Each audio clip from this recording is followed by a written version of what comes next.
Este es un momento preferido de la semana, que es cuando vengo a este café, donde se huele el café, se huele, bueno, yo no solo el café, porque ahora voy a servir una ronda de whisky, para mis queridos amigos Santiago Kovadlov y Jorge Sigal. ¿Cómo andan, queridos amigos? ¿Cómo está, don Jorge?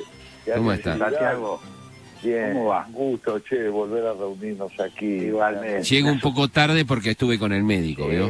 Una Sí. genialidad. Que te estabas atendiendo y es razonable de tu edad. Está bien. Genial, genial. Fernando Pola, que es un héroe argentino. Impresionante, impresionante. Sí, Además la sí. claridad que tiene, ¿no? Así es. Bueno, ¿cómo bueno. andan?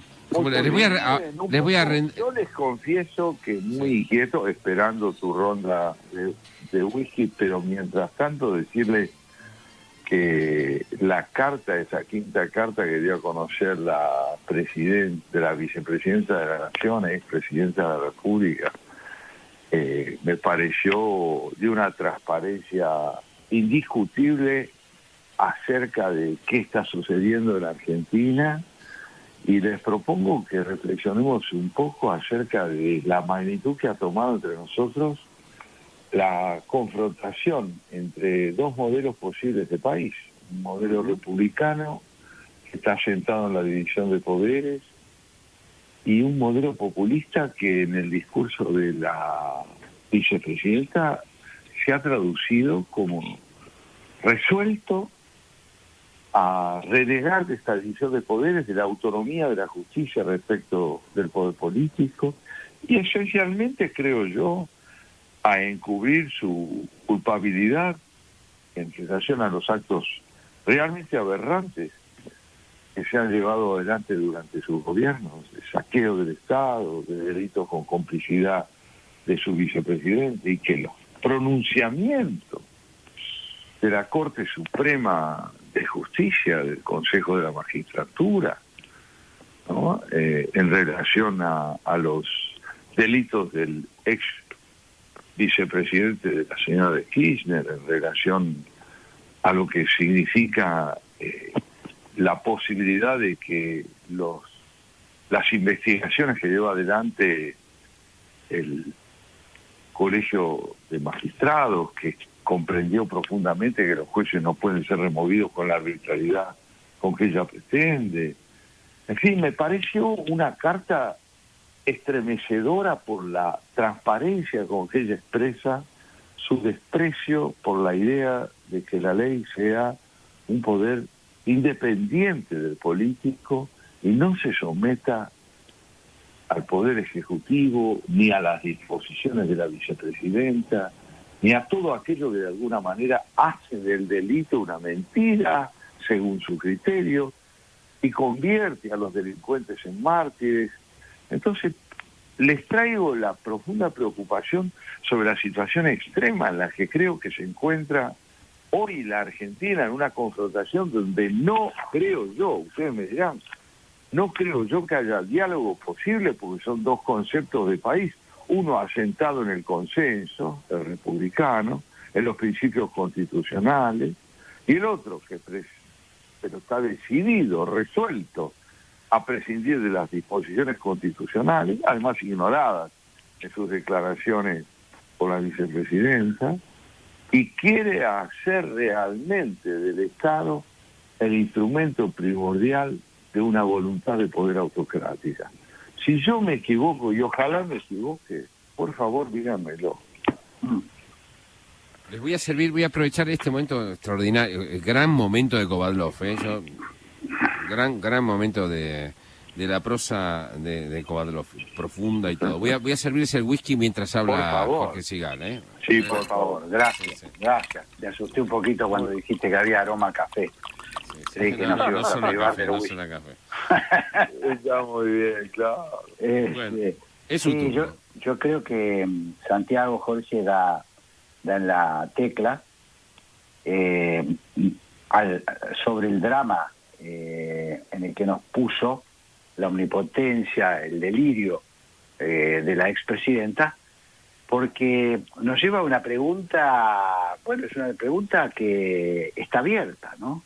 Que es si el populismo a ultranza, el populismo con esta pretensión hegemónica, es posible de convivir con un sistema democrático y republicano. Eso es lo que estamos discutiendo. Y cada vez nos acercamos más a un callejón sin salida, porque la alternativa en la que a la que algunos apostaron, en la que algunos depositaron algunas ilusiones, a comienzo de la gestión de Alberto Fernández, que dijo quiero ser, en el discurso de hace un año y un día, quiero ser el presidente capaz de descubrir la mejor faceta de quien piensa distinto a mí, y quiero ser el primero en convivir con él sin horadar en sus falencias. Bueno, esto ha sido aplastado paulatinamente a lo largo de un año, y hoy se confirma que el presidente pasa a ser un ventrílocuo de la expresidenta. Es el que sale a dar argumentos de fondo, pretendidamente de fondo, lo digo entre comillas, de las propuestas autoritarias de la vicepresidenta.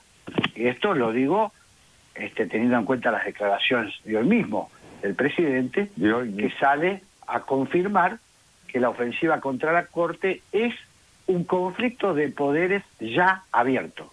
Estamos frente a un conflicto de poderes ya abierto y descarnado.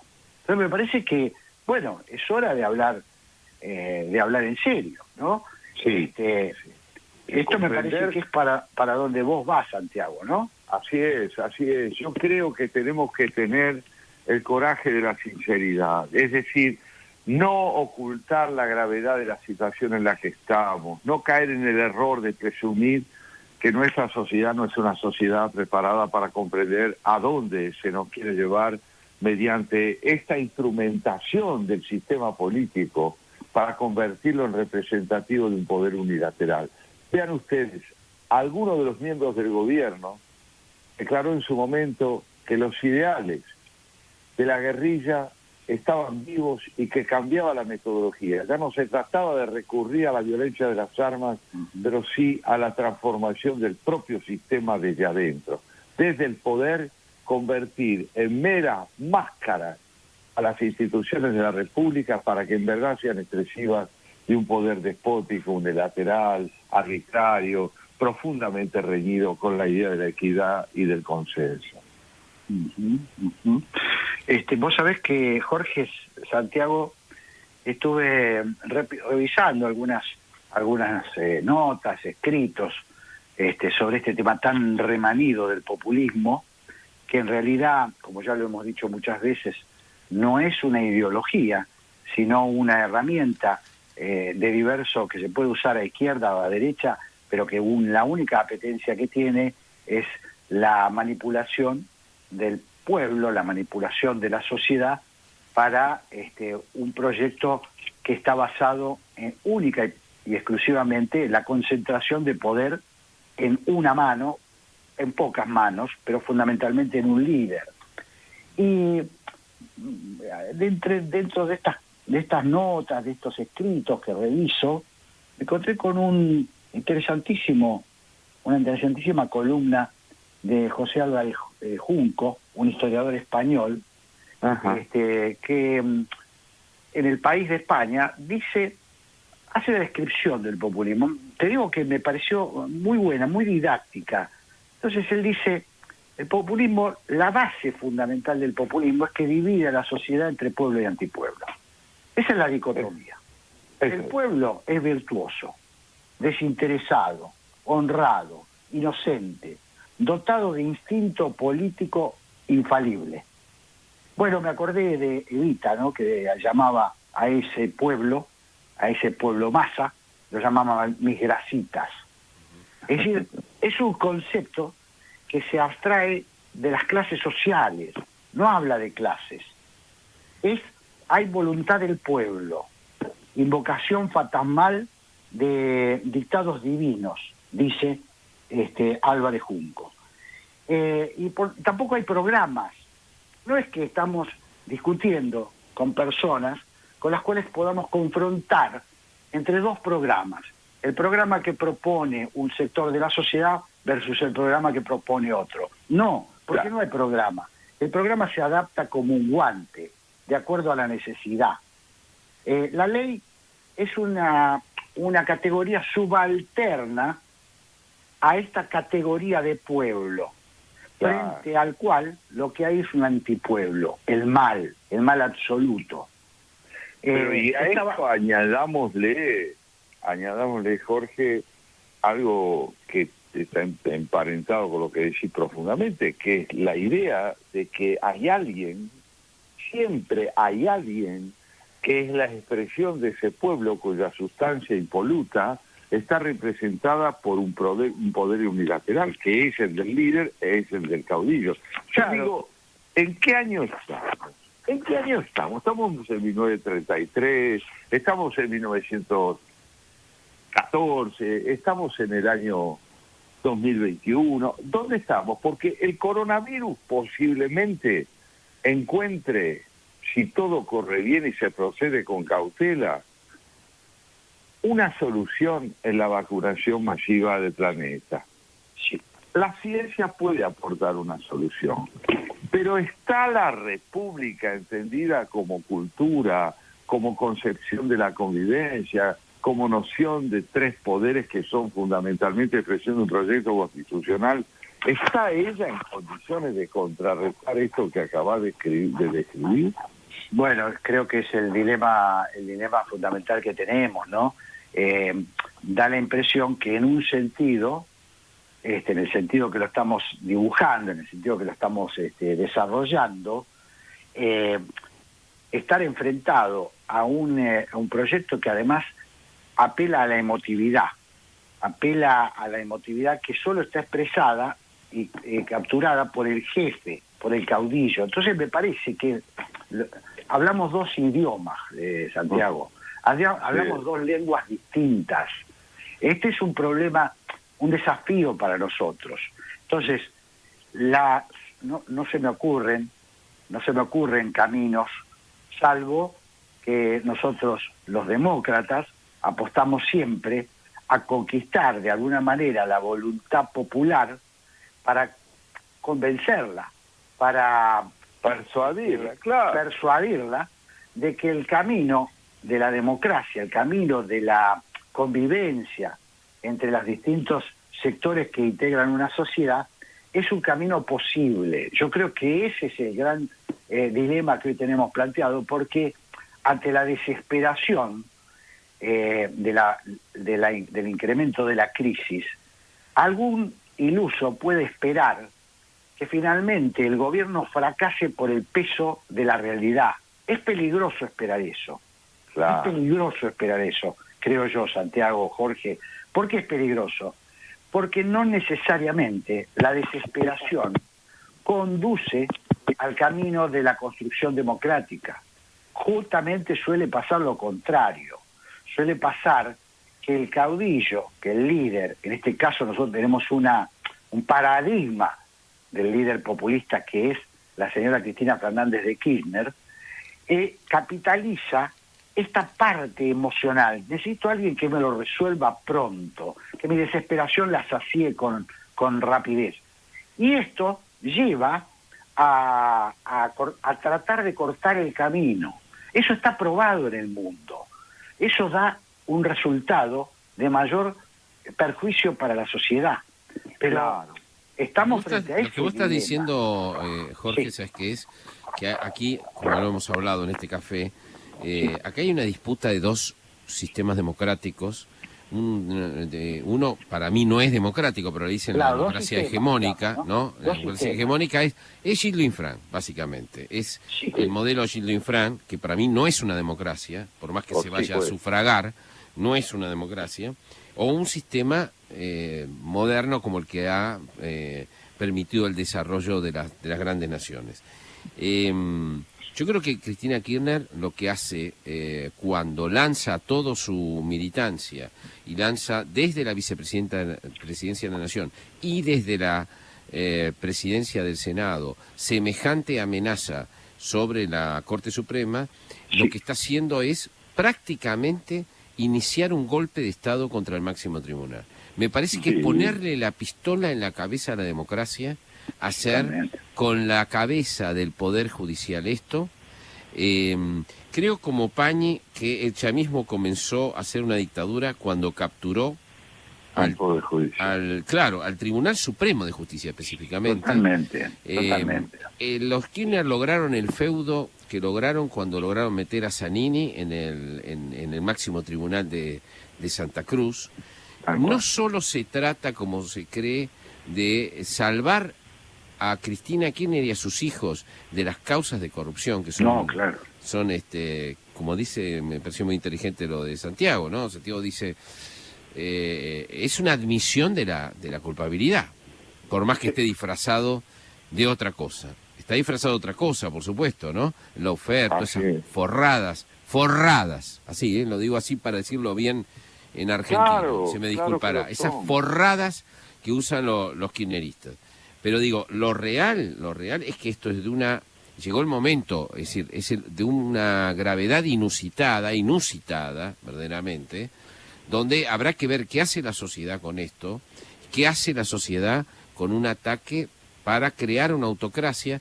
No está haciendo Cristina Kirchner nada que no se haya advertido. A mí lo que me indigna es algunos amigos que tenemos nosotros, que son medio progres, que quisieron creer en que esto no iba a pasar, que Cristina Kirchner no iba a hacer lo de siempre, que el kirchnerismo no iba a hacer lo que hizo en Santa Cruz. Cuando yo escribí una columna a principio de año, ¿no?, explicando cómo fue desde las famosas cenizas del Hudson, lo que fue haciendo el régimen kirchnerista en Santa Cruz. Primero hizo esto, después hizo esto. Se está cumpliendo un programa. Hay momentos donde se cruzan ciertas líneas porque van y vienen dependiendo de los humores, ¿no? Pero Cristina Kirchner, efectivamente, Santiago, me parece que cruzó la línea inadmisible, digamos, Ahí ¿no? está. En ese momento en que se cruza la línea inadmisible, tenemos que tener el coraje de la franqueza acerca del dramatismo frontal que vive hoy el país. Estamos en un momento decisivo y tenemos que preguntarnos hasta qué punto la oposición está en condiciones de cumplir con su función constitucional primordial, que no es solo la de ejercer oposición y declaraciones contra estos procedimientos. Para eso estamos los que reflexionamos también sobre estas cosas.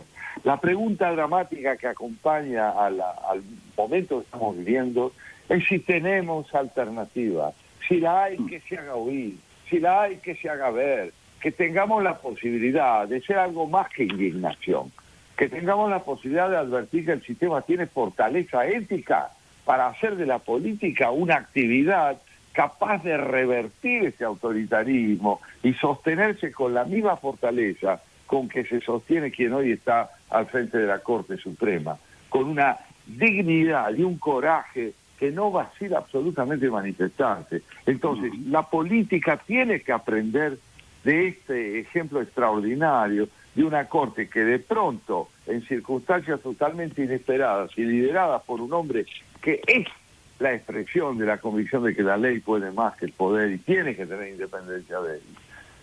Tiene que la política aprender que hoy tiene una responsabilidad fundamental que es salvar al sistema.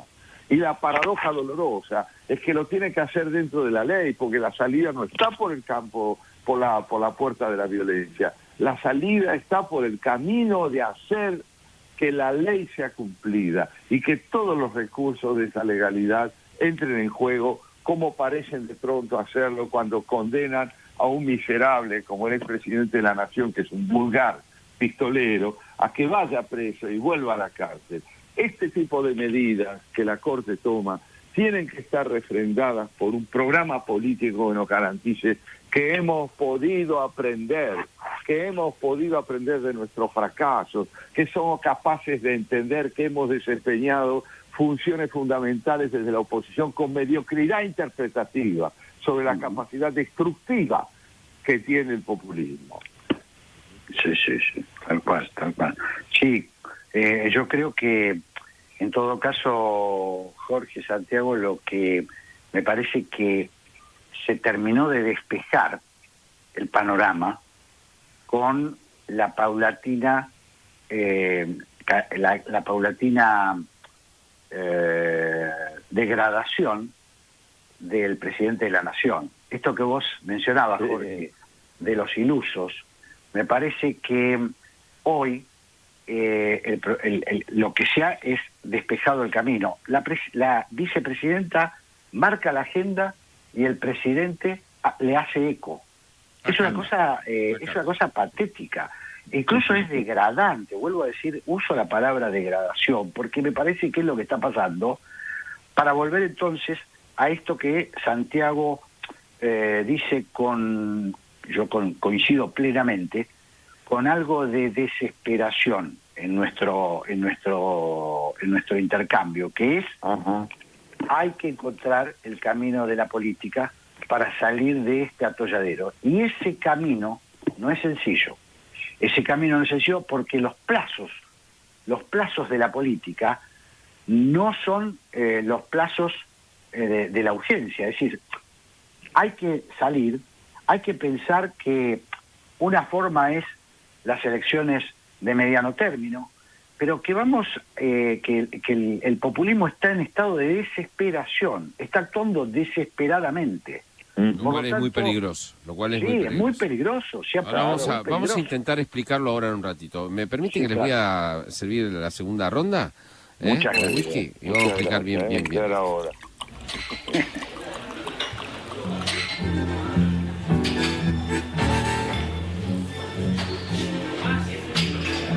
Pensándolo bien. Con vos a todos lados.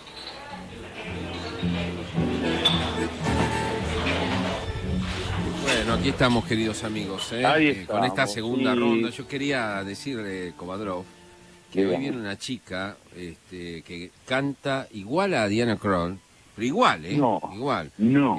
Sí, es de Lomas de Zamora. Yo sé que esa usted es pidió una algo, zona. pero es una zona buenísima, pero canta igual. Sé que usted Es notable, ¿no? me Es pidió notable algo así que yo cumplo, ¿eh? Sí, bueno, no, es buenísimo que venga de allí, porque yo tengo uno que viene de Salta, Sí. el poeta de hoy, decía, complementando de Lomas de Zamora, de esta muchacha, Sí. el poeta que yo traje hoy es un salteño de primerísimo De ley, nivel. un salteño de ley. De ley, ¿no? Sí, Y sí, habla sí, el sí. salteño, es un hombre Sí. que ha sido a lo largo de su vida invulnerable a cualquier otro acento que no fuera salteño, a pesar de haber vivido en Europa y todo. Está invicto. Y qué poeta maravilloso que es Santiago Silvestre. Un gran Bueno, poeta. de él vamos a leer hoy un poema Muy bien. precioso, y de manera tal que desde Loma de Zamora hasta Salta, el panorama de la Tenemos calidad cubierta la Argentina, me parece que tenemos Muy cubierta bien, el arte muy bien. argentino.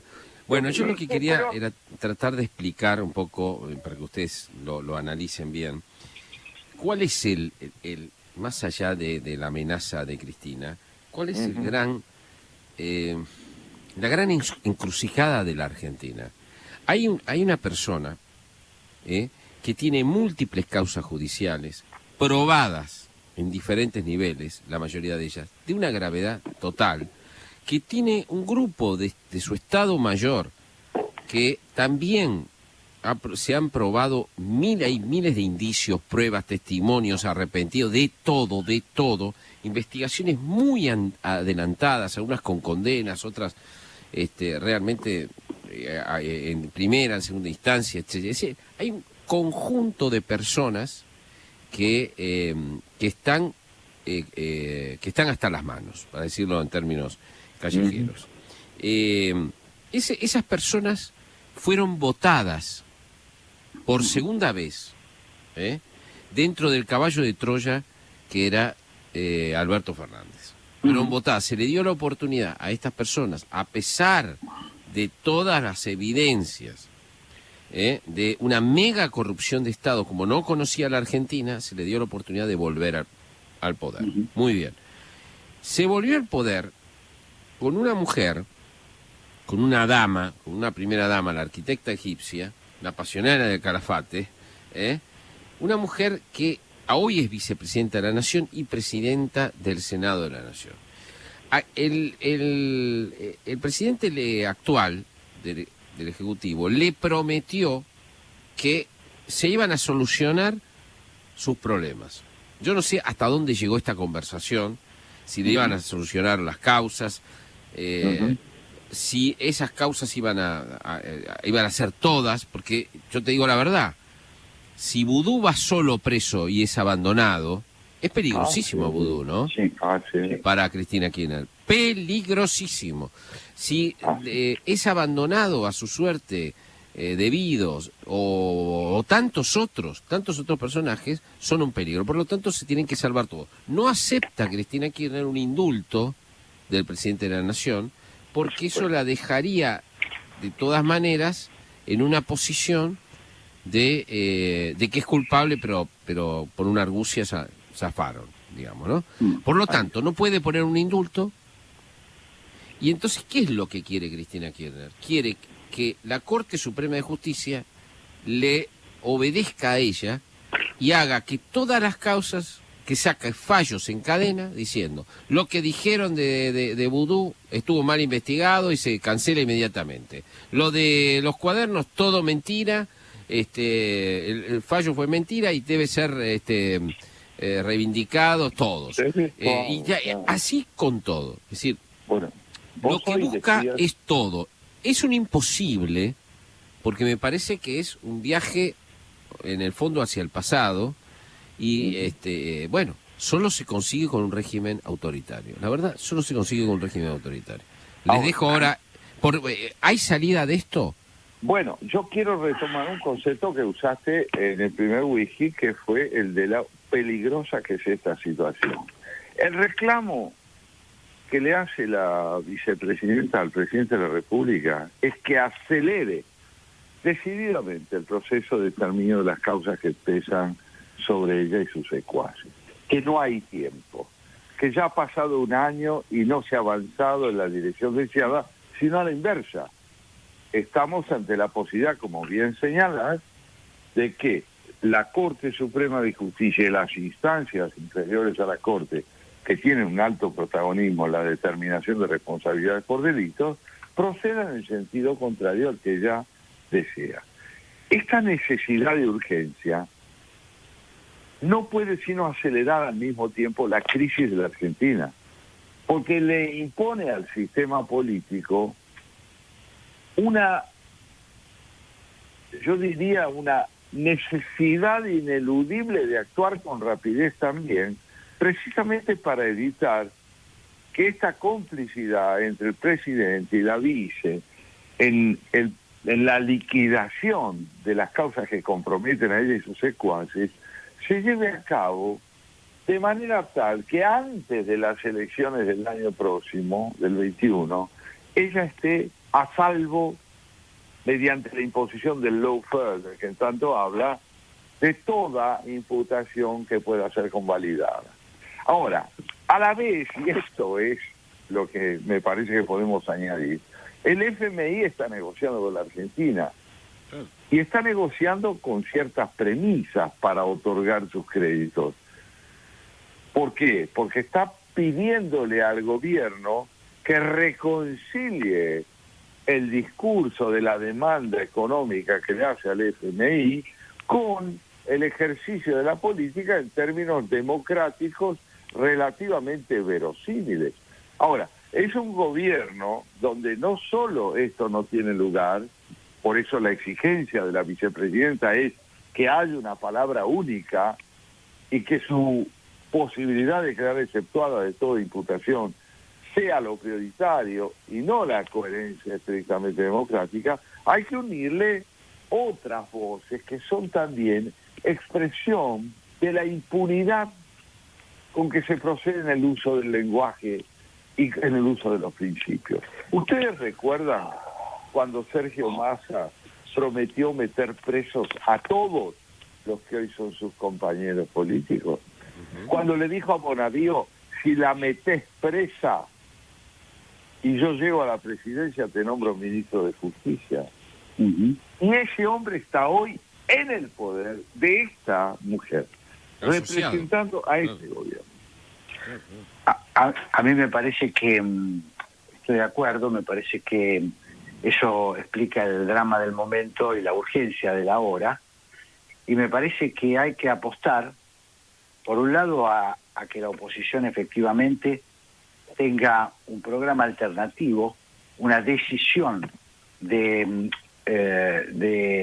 enfrentar el proyecto hegemónico mucho más fuerte, más consolidado, y me parece también que hay que apostar a una fractura del proyecto autoritario de Cristina.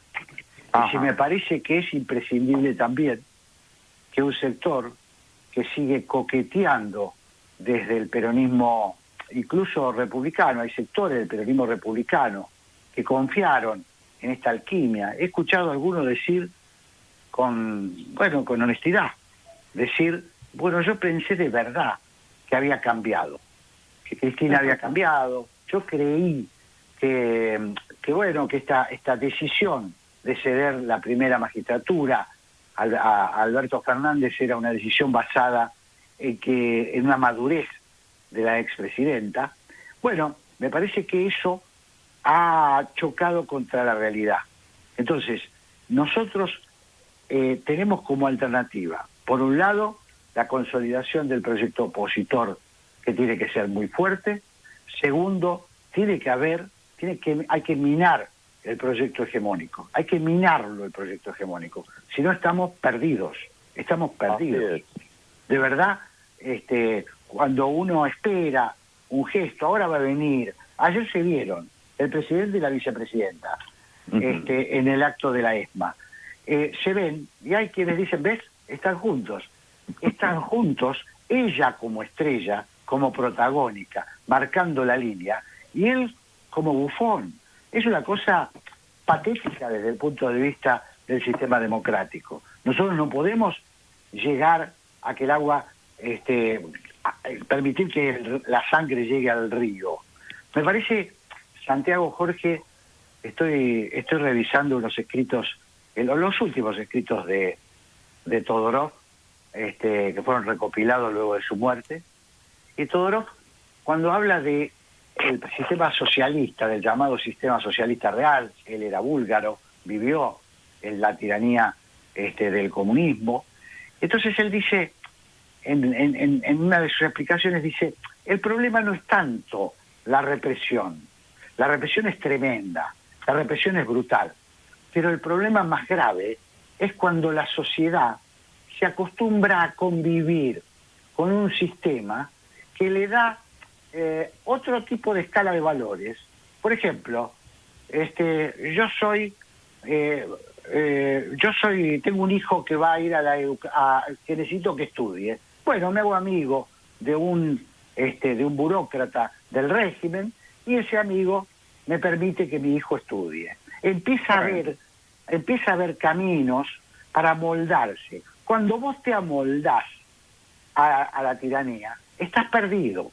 Es la resignación, es la ingenuidad política de la que antes hablaba.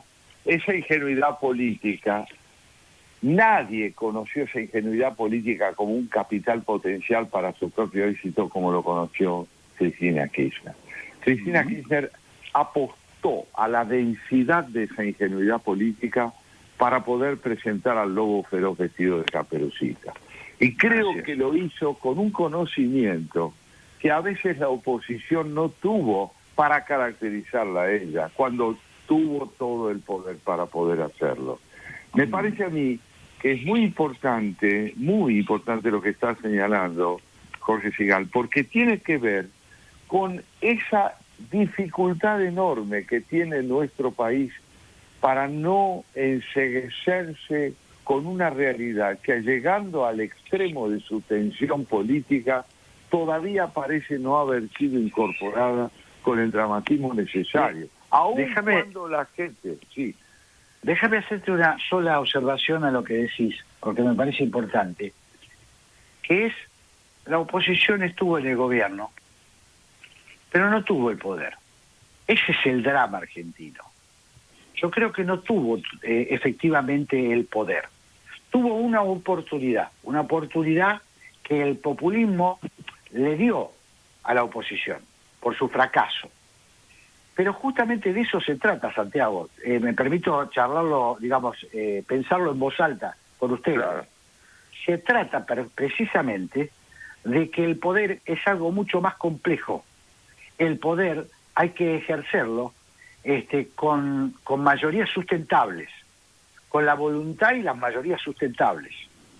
Y en ese sentido, el kirchnerismo nos ha minado el Estado argentino, lo sigue atravesando el Estado argentino, a tal punto que incluso si hay un demócrata todavía que queda en el reducto del gobierno, en el frente de todos, si hay algún demócrata, que los debe haber, que queda, se va amoldando, se va adaptando, porque la lideresa los disciplina a cuetazos, los disciplina a tiros, los disciplina. Ella cuando larga una carta, que en realidad es una... alguien dijo, ¿no?, por ahí, ¿por qué llamarlo carta, no? Y a mí se me ocurrió que uno podría en todo caso llamarlo carta documento, porque es una intimación. Ahora, Y esto sí. que decís vos, que el poder es otra cosa, ¿no te parece o no les parece que ha llegado el momento de que la oposición se interrogue acerca de lo que entiende por política? La oposición. Que se pregunte hasta qué punto confunde una victoria electoral con una posibilidad política. Porque esto no es una crítica destinada a desacreditar a la oposición, sino a requerirle que comprenda plenamente qué le faltó para ser realmente representativa de la victoria que obtuvo. Totalmente de acuerdo, a tal punto te digo, Santiago, que yo creo que la reivindicación de la política es demostrar que es el camino para salir de los problemas. Y eso la oposición, que es democrática, digamos, que ha sido democrática y respetuosa, no ha podido demostrarlo. No ha podido demostrarlo. Entonces, el atajo del populismo siempre se cuela por ahí. Siempre se cuela por ahí. No esperemos que los datos nos den la razón, porque los datos pueden ser alarmantes y podemos perder igual. Porque, insisto, lo primero que decía, los datos no conforman. La emotividad es lo que maneja el populismo a su antojo. Ella es el poder. Ella es el poder. No hay una propuesta de gobierno. ¿Cuál es la propuesta de gobierno de Cristina Kirchner? Ninguna. No tiene propuesta. No hay un programa. Ahí está. Y por eso, porque la emotividad gobierna y enceguece, es que ella puede referirse al presidente de la Corte y puede referirse a Rosati diciendo que fueron designados y asumieron sus funciones desconociendo la Constitución Nacional, cuando en realidad la Constitución Nacional autorizó plenamente su designación y ellos esperaron incluso que el Senado convalidara la decisión de que ejercer su función. Ahora, pero si ella puede decir esto ignorando ese artículo 99 famoso y el inciso 19 de ese artículo, si lo puede decir es porque está persuadida de que el conocimiento no va a obstaculizar su enunciado y que solo la emotividad de quienes la siguen va a ejercer algún papel importante en la credibilidad de lo que está manifestando. Solo la emotividad, Santiago, Jorge, puede hacer que una banda de procesados por delitos comunes se conviertan en presos políticos, ensuciando la tradición argentina, que ha sido muy abundante en la lucha por sacar de la cárcel a los presos políticos en la historia. Es solo explicable por la emotividad y por cierta locura, ¿no? Pensar que Amado Vudú pueda ser un emblema de algo, ¿no? Ahora, hay actores, escritores, que van a poner la cara por Vudú y otros personajes que yo no los quiero nombrar, no quiero nombrarlo, que son increíbles, son mafiosos. No me refiero a pero vudú, sí. me refiero a otros personajes que son mafiosos de historieta, además. Sí. Pero Realmente... tienen, Jorge, la consistencia en el ejercicio de esa omnipotencia perversa, tienen la consistencia que en el lado opuesto, en la orilla opuesta, en el lado de la democracia y del sistema republicano, todavía nosotros no podemos advertir.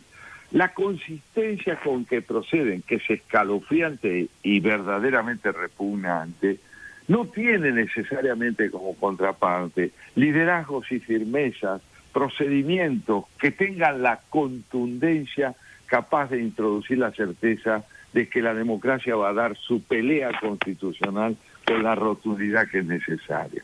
Salvo, paradoja, en la Corte Suprema de Justicia, que termina Sí, por estoy de evidenciar acuerdo. que con ella empieza todo. Sin ella no vamos a ningún lado. Totalmente de acuerdo. Totalmente Bueno, de acuerdo. Profesor, ha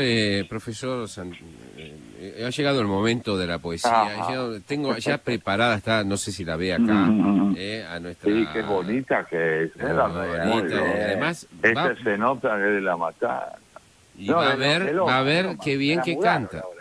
Va a ver De qué bien Lomas. que canta. Vamos pues a ya- escucharla con interés. Bueno, antes le damos las palabras al salteño, ¿qué les parece? Dale. Por vamos. favor, ese abrazo recordemos quién es personal. el salteño, ¿no? El salteño es nada menos compañero que Santiago nuestro Pimentel, de academia. compañero nuestro en la Academia de Letras, excelentísimo poeta de veras, él jamás lo aceptaría, me llamaría senil por decir estas cosas, pero es un gran poeta argentino, realmente creo yo, de los más ricos en expresividad y poder de innovación que tenemos hoy junto con Rafael Felipe Ottering. Bueno, este hombre nos regala en su último libro titulado Ciudad, un poema al que él titula La materia oscura. Yo lo voy a leer en porteño, él sabrá disculparme por mi acento. Lea esto, por favor. Si la órbita de la Tierra alrededor del Sol fuera del tamaño de la letra O, la Vía Láctea sería equivalente a África. Y también esta noticia, se conoce la existencia de unos 100.000 millones de galaxias. Tome nota de esto cuando hable por teléfono, cuando vaya a la cocina, escriba o lea un poema, opine sobre Orson Welles. Cuando discuta, cuando se jacte, tal vez usted tenga defensas y no le pase como a mí, que ahora veo esa vocal con el pavor del que oía un trueno en la manada. No es la civilización lo que está en juego, pero somos una alegoría de suburbio.